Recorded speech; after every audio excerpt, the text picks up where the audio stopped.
All right. Thank you guys for being here. Welcome, welcome, welcome, family. Welcome back to the first episode of season 3, New Church Hacks, your amazing New Church Hacks webinar series. I am your sibling, Pastor Terrell L. McTire. I serve as your minister of New Church Strategies in the Christian Church Disciples of Christ New Church Ministry.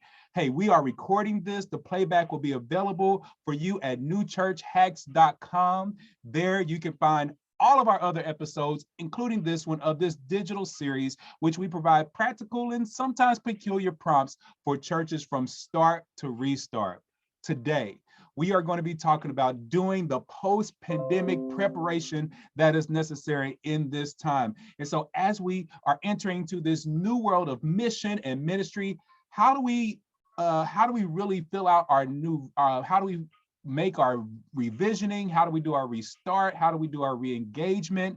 In this episode, we will explore how to be a new church in a post-pandemic reality. So later, you'll be able to ask questions of our leaders. If you have anything that you want to know or understand, please drop it in the Q&A feature or please engage in the chat. If we don't get to your question, it's okay. We will follow up right afterwards at the after show. We are going to jump right over to Facebook immediately after this conversation. So go and like us at New Church Ministry on our Facebook page and join us 5 minutes after this webinar. Also, stay to the very end where I am going to give you 7 totally off-topic but invaluable new church hacks. This is an active conversation. Feel free to share any tips or resources that you may have related to this topic. We are all SMEs in the room, subject matter experts. So also we'd love to hear from you and see who's at the table. So right quick, go ahead and tell us, who are you, where you're from, what do you like God as much as we do? All of that, drop that into the chat. Now, if my panelists can turn on their cameras, I want you to meet these amazing human beings who are going to bless us with such great knowledge on today. All right, let me give them the chance to get on here. We are unable to start video, Terrell. We're unable to start the video. Okay, let's work out technology. How about that? Is that better? Because we can't do it without you. So we need you guys here. We need to make sure that you are able to be seen and that you are here as a part of this episode. So Juan, since you're the first one that we're seeing, let's make sure that we are able to get started with you. First of all, this is a friend of ours who, Juan Sarmiento. I'm so sorry. I get it. He is the executive presbyter of the Presbytery of San Fernando in Los Angeles, California. And so tell us, what do you enjoy most about leading this collective of congregations out there in California?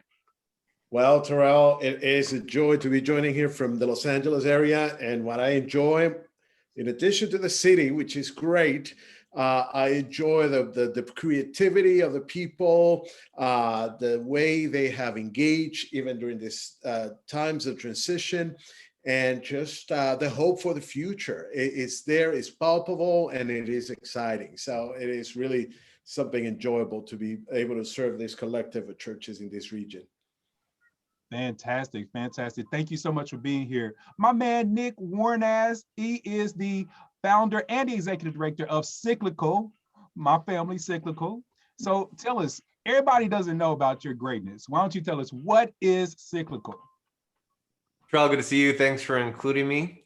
Cyclical at its foundation is a network of faithful innovators across the United States, Canada, Europe, and Africa. And right now, the heavy focus is on actively working and not just creating a new normal, but a better normal as we move through and out of COVID. Yes, yes, yes. Thank you so much for being here. Okay. And then our friend Joy Skjegstad, she is a consultant. She's the author of a brand new book that's coming out, going to be released soon, called Real Connections, Ministries to Strengthen Church and Community Relationships. We need that book. So tell us, what was the motivation behind writing this piece of literature? Thanks, Terrell, and nice to be with you again. We wanted to write this to help people in church really connect with each other. Church can be a lonely place. So the book is full of practical suggestions on how people can really get to know each other and spend the time kind of building strategies into programs, and then also using those same things in the community to get to know neighbors and build real connections with them. Fantastic. Thank you. We can't wait to get into it. Listen, you will have an opportunity to inquire of all of our presenters towards the end of the show. And if you have any pressing questions that cannot wait, please drop them in the chat. We're going to try to address some of those in real time, because you know this is the way things are now. We don't have to wait. We can do everything we need to do in ministry right here, right now. So be sure and drop those into the Q&A. I think, but first we have an actual question for you. So let me get to the poll. Let me launch this poll and see if everybody can see it. Here's our question to you. How has the coronavirus affected your church, your collective? And so go ahead and respond right now. We have completely transformed. We made considerable transitions, or we tragically had to close, or we didn't change at all. We kept going right on as if there was no pandemic. There are some people like that. So as these poll questions are coming on, Nick, we're going to drop out, and we can't wait to get into hearing all of your new church hacks. All right, give it to us, brother. Can't wait to see these results from this post. But before we get there, here are 6 hacks for you around revisioning as we move through and out of COVID. The first one is what I call the COVID discernment quadrilateral. This quadrilateral works for you personally, for your church, and maybe even for your judicatory. It's basically an XY graph. Picture this: continue on top, discontinue on bottom, pre-COVID on the left, COVID on the right. 4 different quadrants, and here are the questions. What are you excited to pick up and continue once again that you did pre-COVID? Second question, what are you excited to discontinue that you did pre-COVID? Third question, what are you excited to continue that you took on during COVID? And fourth question, what are you excited to discontinue that you picked up in COVID? Those four questions for yourself personally, for your church network or family, would recommend those highly. Second one, choose and practice your practical theology cycle. Friends, we need to create cultures of experimentation, and a practical theology cycle will encourage you toward that sort of process of experimentation. Scott Cormode has a cycle, Michael Binder has a cycle, Eric Reese has a cycle, Mark LaBranson has a cycle, Alan Roxborough has a cycle. This one I'm just pulling from The Innovative Church by Scott Cormode. This is his 4-part cycle for creating a culture of experimentation. You start with, first, empathic listening. Second, you move toward divergent ideation, gathering lots of ideas from lots of different people. Third, convergent decision-making. So take all those ideas with people and converge them into making a decision. And then fourth, of course, experimental prototyping, which then fulfills the cycle, goes back toward empathic listening. Lots of people have this cycle. Choose a cycle and practice it throughout the year. Third hack, dwell at the intersection of adaptive leadership and pneumatology, or theology of the Holy Spirit, right? For those of you that don't know, there's a big difference between adaptive leadership and technical leadership. For the purposes of this conversation, we'll remember that technical leadership is rooted in protocols and just making decisions that have already been made for you. Adaptive leadership, totally different. There are no protocols. It's a whole new time. And realistically, we all know that every church just became a new church through the pandemic, and we took on heavy ratios of adaptive leadership. Please continue to embrace those. Continue to make those a part of your ritual. Continue to make those a part of your habits. And as we do so, we will continue to then intersect that with pneumatology, a theology of the Holy Spirit. Obviously, adaptive leadership and the Holy Spirit are intertwined together.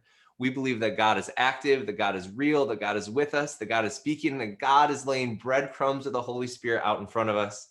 And my prayer for you will be that those breadcrumbs land on a bakery for you in your neighborhood.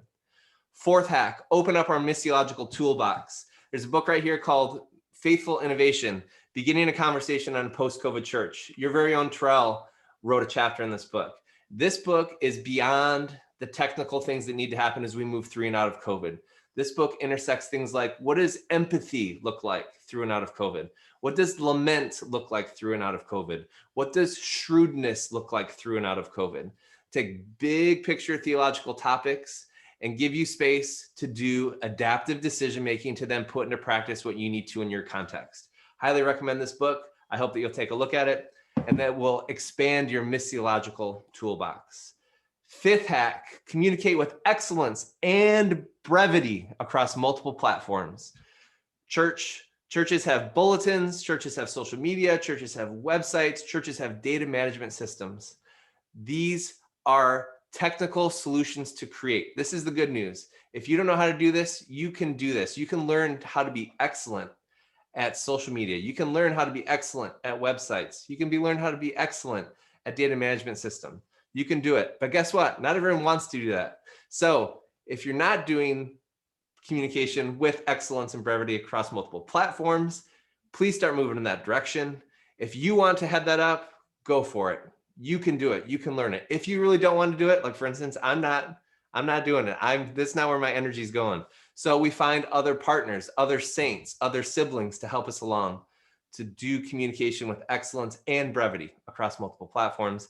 And lastly, create environments for experimentation for better engaging with neighbors.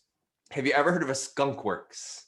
If you haven't, I would Google it. A skunkworks is something you can do within a church. You create a side group that is safe to experiment. They are safe to innovate. They are safe to become entrepreneurs. They are safe to do whatever they need to do with regard to faithful innovation. So create a skunkworks, allow them to test, to try things, to run that practical theology cycle, maybe even that we talked about, or to maybe implement something like this new book that I also like to recommend, and that is the Missional Disciple Making Handbook. The Missional Disciple Making Handbook, I'm gonna throw it in the chat right now if I can. I don't know if I can, I'll send it in later. But this book takes churches into cohorts, goes through 6 different meetings, and lands on a practical experiment that is actually accomplished in the neighborhood. And they take that experiment as a part of the process of becoming disciples. That experiment is then evaluated, and then it's decided if that experiment should scale or should shut down. Friends, that concludes my hacks. Good to be with you. I'll throw that link as soon as I get a chance into the link box. Hey, Nick, did you get a chance to see the results from the poll? I have not yet. No, I can't wait though. Where are they at? Okay, here we are. 83% said that they have made some considerable transitions, but only 7% said that they have completely transformed. Any thoughts about that? Yeah, I mean, one of the hacks I was going to do was going to be to avoid this thought that we need to just completely redo what we do as a church. So many people are saying, don't go back, don't go back to the way things were.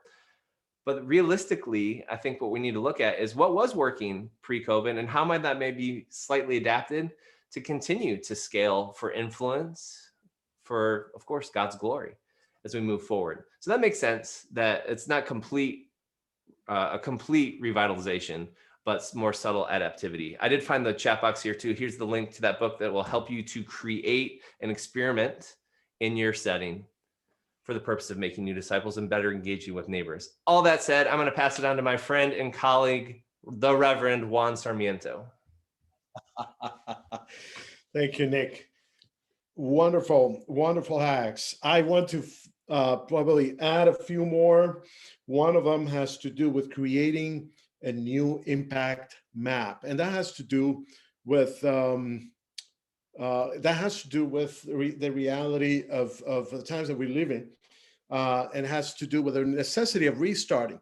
Something that people have been using around here quite a bit in the freeway land is the Thomas guides, and as much respect that I have for those, and as much as we can use them, sometimes we need to recognize these are the GPS times, and the impact map for your church has changed. I mean, your church has now the ability to connect with a greater number of people, with a broader spectrum of people that you have ever realized. So be conscious about seeing the turn by turn route that you're taking these days, instead of focusing on the Thomas Guide version of the map that you used to have prior to COVID. And so in some ways it is an ongoing restarting. Some folks in the Christian church talk about a church being reformed and always reforming.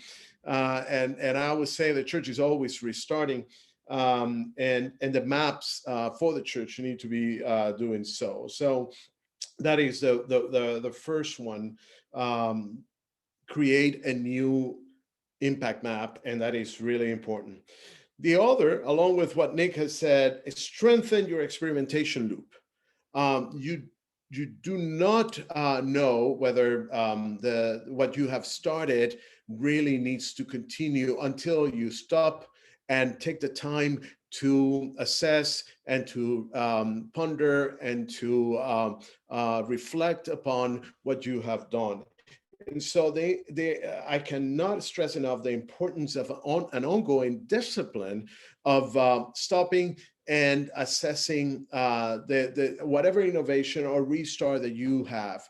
I mean, call it a weekly meeting, create the system for you to be able to look back and see what is working, how God is moving in your particular area of innovation and restarting. But that is really, really important. That I recognize probably this has a lot to do with business language that might turn off some people. In churches that I have started, I call that a revival time, a time of coming and together and seeing what God is doing, and then looking at the future, and also giving up some of the things that have been started and perhaps fulfill its role. That is also part of restarting. The other one has to do with developing at least 3 different formats for gathering. And restarting has to do with seeing that gathering doesn't have to take place in just one particular format. Some of the most impactful gatherings for your church might be taking place outside the church. And if that is the case, it is very likely that the Holy Spirit is active in pushing you beyond the particular format that you had. And so churches need to restart at least 3 different formats and continually assess how those formats are being effective, missional, and certainly engaging to other people, and move beyond just going back to the format that you used to have, because this is the opportunity that our churches have to experiment with new formats. And then finally, find the gaps behind the trends. And with this, I'll tell you, 25% of the people above the age of 65 don't have broadband. And certainly, I mean, we need to seek to narrow the gap of technology and access to it that is very present in our societies.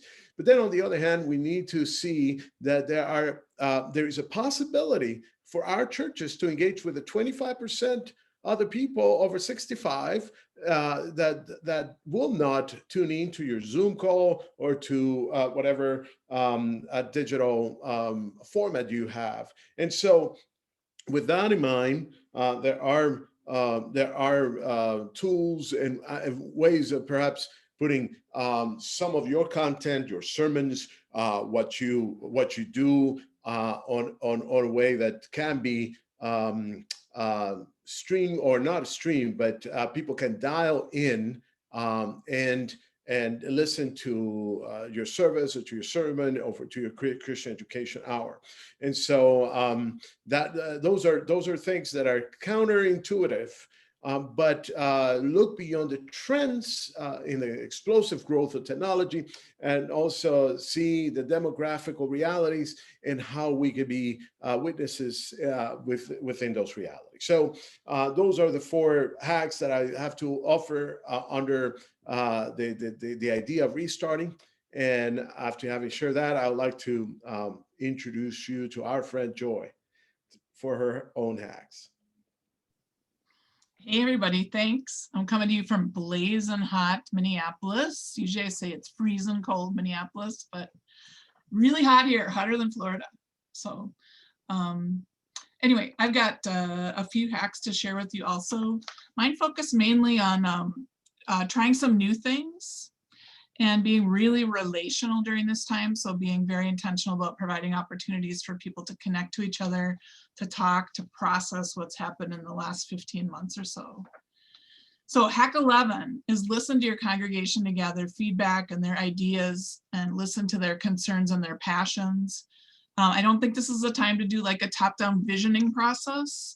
Rather, get as many people in your congregation as involved as possible and listen to what's happened to them over the past 15 months and get some new ideas from them, find out what they're interested in.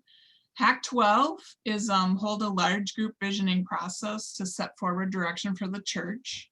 So like I said, in this post-pandemic time, I think churches are going to want to take stock and listen to their members and involve as many of them as possible in setting future direction about what's going to happen next. Hack 13 is to have a pastoral care palooza. And by that, I mean, you're going to devote some days or weeks for people to connect directly with the pastors at your church or lay leaders who've been trained in pastoral care. I think just to be able to sit face to face, whether that's outside or inside is up to you, and really share our burdens and process things with our pastors and our pastoral care leaders will make a significant difference for the people in your church. So we're going to offer each other comfort and encouragement and just process this past year. I think going along with that, hack 14 is to create a space for people to share their joys and griefs from the past year with each other. And I think we've all been transformed by this. I know I have. So some people have lost things. Some people have lost people. I think there's also some joys that we experienced during this time. Some of us learned new things, became more aware of what God is drawing us toward during this time. And there are many stories of provision, God's provision for us. And I would create some formats to allow people to share those. So again, this is this process of engaging with each other and making some real connections to talk about what really happened to us. So I would say, I'm even wondering if there's a visual that people can contribute to, if you could put up a banner or something that people are writing on or attaching pictures to. Maybe you're talking about it during Sunday school, have break out into some small groups so people can talk about it. And then hack 15 is to have an event or series at your church on processing our COVID year. So I think, maybe having some personal testimonies. I was raised Baptist, and so that was a feature of just about every church service that we had. And people would just get up and share their story. I think featuring those for a little while would make some sense. Hack 16 is to start some new small groups in your church. And you can, of course, do them based on Bible study or on spiritual growth, but I would take a look at hobbies. So people who like cooking, people who like to go biking or hiking, people, looking at interests, also looking at service. I've noticed in my own congregation ideas bubbling up and a passion for community service. I think because people saw so many needs during this time. And so, yeah, I think being able to have some testimonies in your church services or have an event or series. Oh, and start the new small groups is what I was saying. Hack 17 is create time and space whenever the congregation gathers for people to have meaningful, in-depth conversation. So I think in a lot of churches, when you get together for a potluck or something, or the annual meeting even, or some kind of a entertainment event, people just go sit with their friends. So is there a way to kind of mix people up, have them sit at a table and give them some questions so that they can have a little deeper conversation and get to know somebody new? Number 18 is encourage members to have difficult conversations with each other. So coming out of COVID, people maybe felt like they couldn't express their frustrations during it because everybody was going through so much and church staff were dealing with a lot. So those frustrations may start to come out and it may be hard. if you're a pastor in particular, to listen to those. So I would say, don't put the lid on it, but create some venues where people can actually have good conversation, constructive conversation, and share what they're concerned about. So, to have the difficult conversations, and there's a chapter on this in the Real Connections book.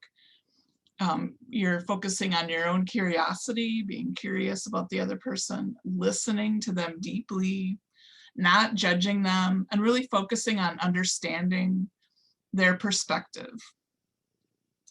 Hack number 19 is to listen to the residents and the neighbors, or neighbors in your own neighborhood or in your church's neighborhood, to identify needs and assets. So yeah, I think coming out of the building and having conversations with people that live right in the blocks around your church, just to find out what this COVID time has been like for them, and talking to them about like what your church could provide. And it may not be Bible study or an invitation to a worship service. Maybe they're interested in plugging into some of these hobby small groups that you start, or if you're involved in service or a cause, I find often people in the community want to participate in that too, even if they're not part of your church. I got 3 more to go. Hack 20 is to join a neighborhood group that meets regularly to build relationships and learn about the community. So if your church isn't attending, so for example, the Chamber of Commerce in your area, I would start doing something like that. Maybe there's a League of Artists. Maybe connecting to some of the groups at your local public schools would be a really good thing. Block clubs or neighborhood associations. So plug into those and you'll start to build relationships, and then be able to hear directly from the people what the situation is and what's needed. And that can lead to development of new community ministry. So that's hack 21. Based on the listening and the relationship building that you're doing, identify one new project that your church can engage in the community. So again, I think looking at the new, it'd be new small groups for people to plug into, and then really listen to the community and listen to people in your congregation to create some vision for doing something new in the community. It could be a community garden. It could be partnering with your local public school on sending over volunteers or supplies. Maybe do something in your church building with the arts, for example. But I think that the new community service focus will bring some new energy to your church.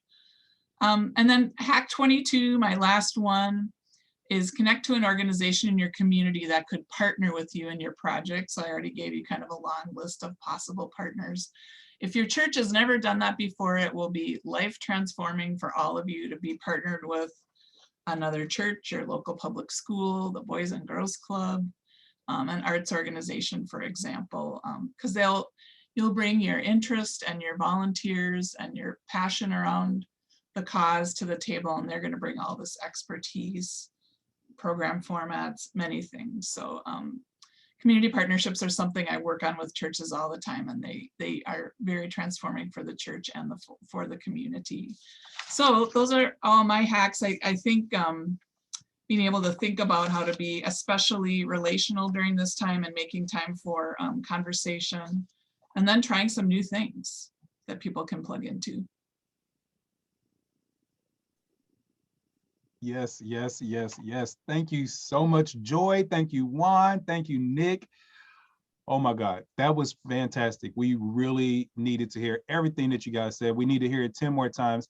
That's why I'm kind of glad we're recording this, and we'll send everybody an option of the recording, and let me drop Joy's hacks into the chat.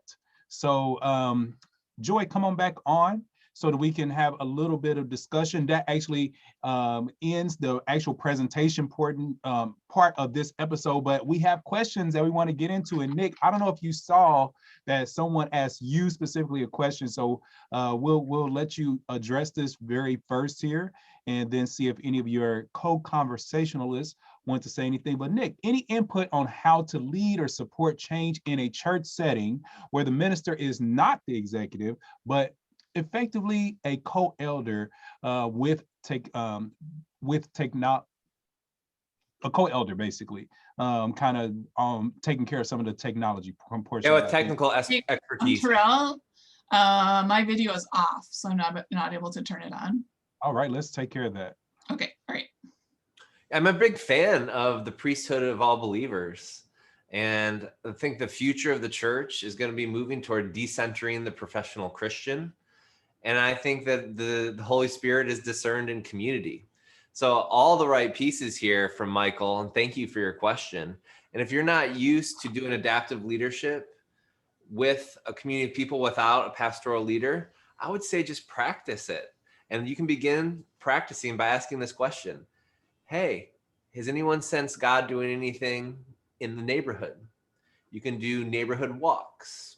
You can just do the disciplined practice of paying attention to what God is doing in your life and trying to actually follow with courage what God might be inviting you into, and then report back with this leadership group and see how that's connected to the whole of the church as well.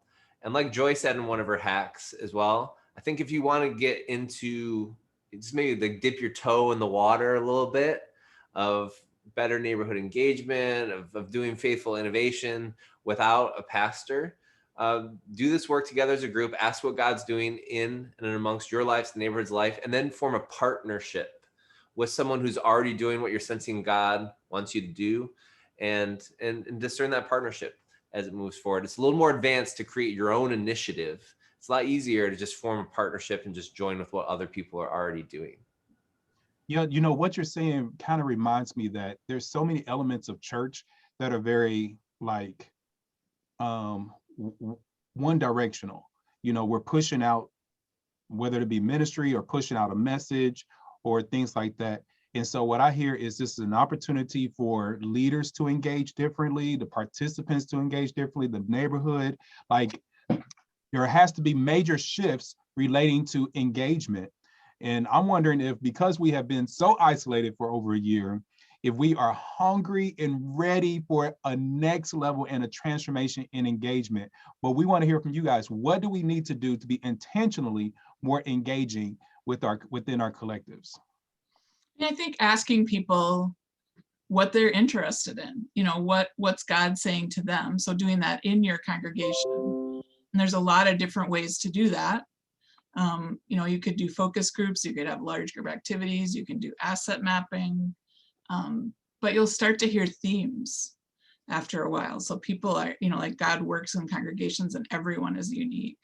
And then really spending time in the community. So don't just say we're going to do community listening for 2 weeks and then we're done until next year. You got to be out there all the time. Like go to the monthly meetings of the groups and just sit there for a long time, like a lot of months, and don't say anything and just listen. And pretty soon people will figure out that you're serious about being in the community. You're not just going to drop in when, well, you know, I live in Minneapolis, so you're not just going to drop in when there's a shooting. You know, we're just having a bad summer with gun violence. You can really pray for our city, but you're going to be there all the time. You know, whatever is happening, your church is going to be there, and people from your church are going to be there. So that's what you're demonstrating to the community. Another similar process framework that many of you may or may not know of is the process of appreciative inquiry. Yes. So you could implement an appreciative inquiry process, which actually focuses not on people's ideas, but on the practical narratives that have preceded the next move. So I can't recommend enough a process of appreciative inquiry, both within the walls of the church and also within the neighborhood. And asset mapping is related to that. So that's a simple tool that you can use, and it really gets people to talk about their gifts and their strengths and their experiences. So especially if you're in a congregation that maybe doesn't have a lot of money or people, kind of flips the narrative and causes you to think about what do we have rather than what you know, we don't have anything. No, it's talking about what do we have? You know, in our people, we have many gifts and abilities. So I love this idea of appreciative inquiry. I see you, Juan. I'm gonna make sure you jump in here. And I love this idea of asset mapping, also empathy mapping.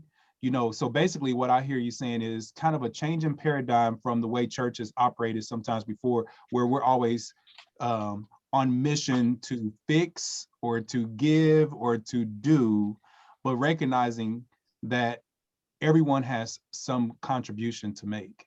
Preach it.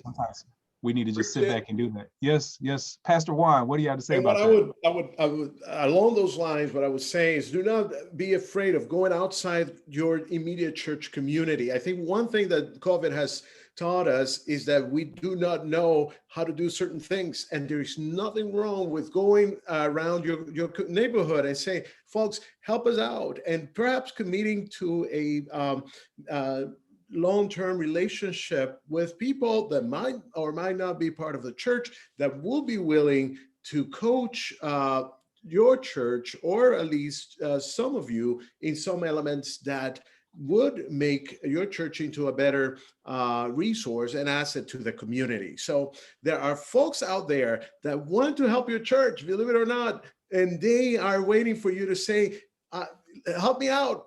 And I want to learn something that you have that we don't have, that we can be better together, and our community can be transformed by our mutual engagement and appreciation and learning and growth together. You know, one of the main things that I did when all of this began is I started paying attention to other industries, not just the church industry. You know, what was happening in the hospitality industry, what was happening in sports, what was happening with concerts and events, what was happening with restaurants. You know, all of us are sharing the same customer audience people. The same people that come to our church are the same ones that eat at Denny's and are the same ones that go to the baseball games on the weekend. So what is happening in general? How are they communicating differently? How are people being treated differently? How are we using our staff and our people differently? And Pastor Juan, you talked a moment about communication and how that needs to be quite different. Let me ask each of you, what is the new role, or how much more important is communication, or how differently should we be communicating than we had before? Well, over communicating, communicate more than you ever have before. And I always tell my church clients, use the communication tool that the people in your church utilize. So figure out how it is that they receive information and do that. So I always have people say to me, they never read my emails, or they don't watch the little video that I make every week with the announcements in it. And I'm like, it's not the right tool. Maybe you really only can talk in the Sunday morning service about it. Some people like to get a piece of paper in the mail. You know, maybe that's not mostly everybody anymore. Some people want to get texts about stuff. So figure out what that thing is and just communicate. Here's mine. Ready? It's going to be brief. Brevity breeds clarity. Something I would add. Hold on. You can't do a mic drop like that and just like pull out. Please help us go a little deeper. What exactly do you mean there? Well, that was the whole point of finishing it fast, right? It was brief, and now you remember it. It was clear. Brevity breeds clarity. Gotcha. I think, you know, people are immersed in words and images and videos at this point in life, and anything we can do to save brain space, save emotional energy, save social energy through brevity, breeding clarity, is just a gift to our people that we can easily offer, and also it saves time. So it can be a hard task to accomplish, especially with pastors. They can be rather verbose, if you know what I mean. But practice the art of brevity, breeding clarity, and I guarantee you'll see results. Absolutely. Thank you, Pastor Juan.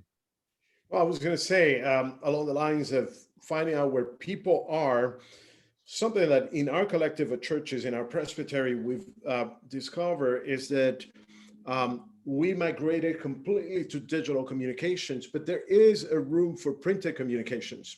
And now we are looking at getting some things on print. There's nothing wrong with a printed page, as long as it is used in a way that is attractive, in a way that is engaging, in a way that certainly contains images and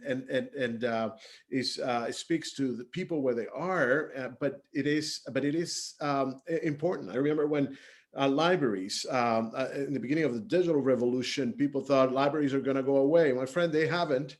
Newspapers have in some ways, but libraries are still around because they have managed to combine different forms of communication. And I think that's very key and crucial for our time and age. I want to add a couple more things really quickly. I think brevity is great in communication, but niceness is really important too. So at this point in the pandemic, we're not in an emergency in many places in the US. And so we don't want to use language like you must do this, you have to, you are required to, but more like it's recommended, or we want to draw your attention to. And then what was the other thing I was going to say? Oh, sometimes things need more conversation than less. So at our church, we've been slower to reopen than many congregations in the area. And we finally had an all church meeting, and they explained in some deep detail the reasoning behind all that and the philosophy that they're working with. That was helpful, because otherwise things seemed kind of arbitrary.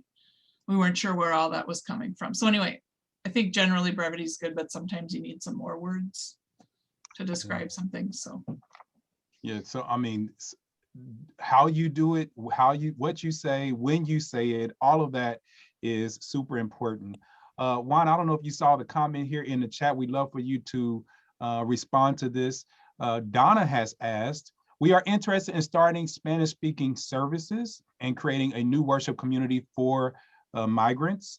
Are there Presbyterian Latinx pastors that she can speak with to assist in this and help her understand how to do this best? She serves and the Disciples of Christ, but you know, church is church. Yes, sir. Yes, Donna, absolutely.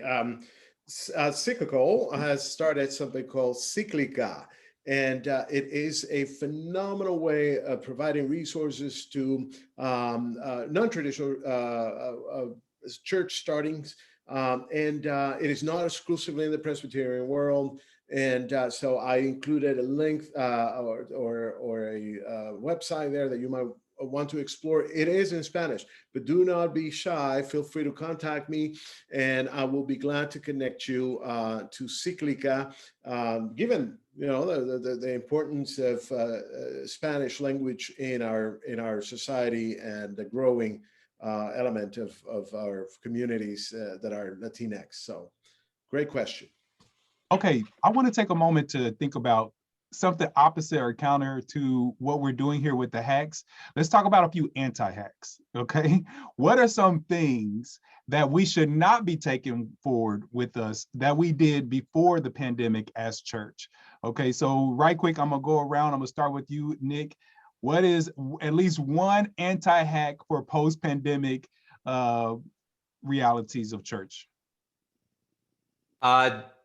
It's the low-hanging fruit. I mean, don't just go back to what was happening on March 10, 2020. Everyone's saying that. I do want to honor that there are some things that we might consider going back to, but we live in a dynamic culture. We believe that the church is alive. Things that are alive shift and change and move. And therefore, like all of these beautiful humans have been saying, we need to experiment. We need to try new things. We need to discern the Holy Spirit in our context, see what God's up to, and join with what God's doing. And God also is alive, and God is on the move, and therefore doing different things, not just the same thing as it was March 10, 2020. I would say a lot of churches shifted to a small group, like a COVID-19 response team or a crisis team, making, absorbing information and making quick decisions and communicating those out to the congregation. I think that time has passed, and we ought to do a broader conversation about what's next for our church and what people would like to see around reopening. So I think it's a larger group of people having the conversation and making decisions. Great. And Pastor Juan, what did they used to do that they should not do anymore? I would say do not restart the way things used to be, and do not be afraid of reconfiguring your facilities. In our mainline traditions, we are blessed but incredible church facilities that have been built and maintained by saints. If we see restarting as going back to the way we used to use our facilities, then we will miss the opportunity. One of our churches is realizing that the main area of the church is not necessarily sanctuary, but the kitchen, because the kitchen is being transformed to incredible partnerships in the community. And so realize that the space configuration and your use of it will be very different, and should be very different than what it used to be prior to COVID. Yeah. So this whole conversation is about restarting, revisioning, re-engaging, doing some things again, but not necessarily the same way that they were before, but really about evolving. So how can congregations know that they're not losing their identity as they evolve? Who wants to jump in here? Well, it's like the age-old question of what makes the church church. And people have been talking about this for, 2,000 years. And different people have different thresholds at the edges of what makes church church. So I'd say stay true to your tradition, stay true to your context, push the edges of what makes the church church, and see what the Holy Spirit does. That's some of the fun stuff. I'm biased, but that's some of the fun stuff that we get to do with Cyclical. But yeah, stay true to who you are. Ask the question, what makes the church church? Push the edges and say a bunch of Lord have mercies and see what happens. Great, thanks. Go ahead, Joy. Oh, I said Lord have mercy a lot during the past year, so, and some other words too.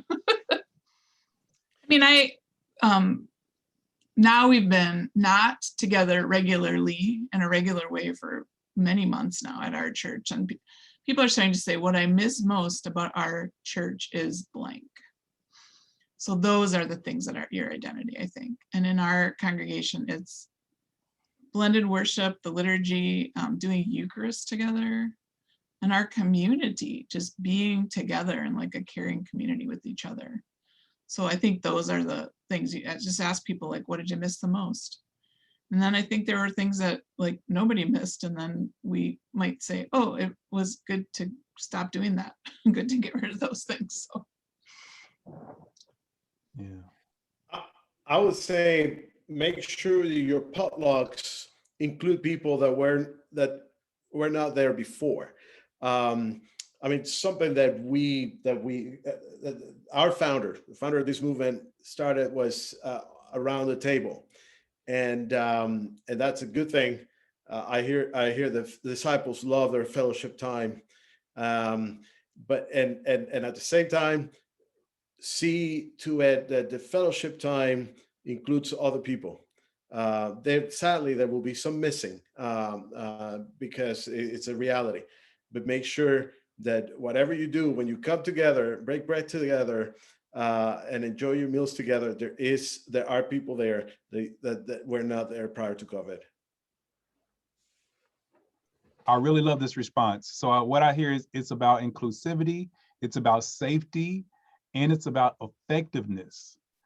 So as we go forward and we are evolving, you do want to be safe, because the reality is that this virus has not vanished. And so we do want to be effective, which means there are some practices and some programs and some ways in which we related that probably weren't effective before. So we don't just need to keep doing them. They may not have brought about the right type of community, right type of culture, the right type of initiatives that we needed in order to go forward. And because society is different, the way in which we relate to culture and community should also be different. So we want to really do this. This isn't about holding on to some identity as before. How many of us would love to still be known by the acts that we did when we were 20 years old? So there is an evolution and a maturing that we've had as human beings, as individuals, and our churches should also engage in such maturing. Matter of fact, that's the purpose of us as shepherds, is for the equipping of the saints so that we can come into maturity. Am I correct? I read that somewhere, right? Juan, you have one more thing you want to add here? I think you're very right about the maturity element, and I think this year has added a great opportunity for us to mature. And I think with maturity comes sweetness too in the fruits. And I think hopefully the sweetness of God's presence in us is going to be felt more broadly these times. Yes, yes, yes, yes. Thank you so much for sharing that. Listen, family, this is almost at the end of our webinar today. Thank you so much for joining us. Please consider the many, many, many ways in which you and your congregation might be involved with the New Church movement within your region, or partnering with a Christian church, Disciples of Christ, within your community. And if you know a potential church planter, please send them my way. I'd love to welcome them into the Christian church family. But if not, we want to get them where they really want to be and where they are going to thrive and where they're going to really do the work to be the hands and feet of God in this dispensation and time. For more information about our next episode, or if you would like to share this playback, you can jump over to newchurchhacks.com. Soon after this, our team will make sure that this playback is there, and we make sure to email this to every single one of you to connect to New Church Ministry or to register for Leadership Academy, which is coming up September 21st through the 23rd. It will be online. It's going to be awesome. We are going to focus on innovation, disciple making, how to be experimenting in doing new church the new way, and everything. You do not want to miss it. Everybody is invited. So we're going to open registration for that next week, Leadership Academy, and you can go to newchurchtraining.org in order to get information about that. Now, Nick, Joy, Juan, please help us understand how we're able to get in contact with you. You can go ahead and just contact us at Cyclical Inc., CYCLICALINC.com, or cyclicalchurches.com. Best way to connect with our faithful innovation families. Put my email in the chat. And a list of some of the services I provide. It's Joy Nonprofit, JOYNONPROFIT @juno, JUNO.com. And I also put in the chat earlier the link to the book, link to the new book. You can buy it today if you want. Well, and I have done the same. I added my email address to the chat, as well as Cyclical's address, and we are willing to work together. Disciples are doing tremendous work through La Obra and in Spanish as well, and it's just grateful to interact. Yeah, we can't thank you enough. This was so informative. We really, really love that you were able to be with us here today. And also, just to let you know, if you want to get a hold of us at New Church Ministry, myself or Wesley or Nadine or Jose or Joy, our entire team, we can be found on Facebook, Instagram, Twitter, YouTube, or you can email me at terrell@newchurchministry.org, or you can even text me. We talked about communication earlier. The quickest way to get me is a text message or a DM on Facebook. But you can text me at 317-593-5323. Now, since you have stayed to the very end, I have a little bit of a bonus for you. Here are 7 totally off-topic new church hacks for creating ownership. Okay, here we go. 1, involve people from the beginning. 2, choose your changes carefully and possibly only one thing at a time. 3, when you're asking people to invest their energy into an initiative, give it your best and your fullest attention as a leader. Number 4, communicate often. Number 5, highlight advances, celebrate breakthroughs. Number 6, weave in your vision into every part of your ministry. And number 7, use case studies or stories from other churches that have done the change that you would like to see happen in your congregation. Please, people, we are inspired by your stories of change and the ways in which you have connected with your communities. If you want, and we want to hear these stories, and if you want to hear more about the world-changing collectives of the Christian Church Disciples of Christ, or better yet, if you want to become one, we would love to get an email from you today. With no delay, email us right now at info@newchurchministry.org. Thank you so much for being with us today. Join us for the after show on Facebook. In a few moments, we're going to take a quick break, and then we're going to jump right over into the live conversation. If you're not able to join us on Facebook, Please, we will see you on the 21st of July, where we are going to talk about hybrid church. I cannot wait to get into that conversation because, frankly, I've seen a lot of people think that they're doing hybrid church. They're not necessarily doing hybrid church. They might be streaming in or letting us peek in, but there's a whole art and science and skill to really developing hybrid church services and being able to do that in the best way. And we want to make sure that you have all that you need in order to be able to do that. So please join us on July 21st. But I'm hoping I'm going to see you in about 5 minutes on Facebook Live. Again, Juan, Nick, Joy, thank you so much for being here. Thank each and every one of you for being here, and be sure and share this video with all of your communities. We love you.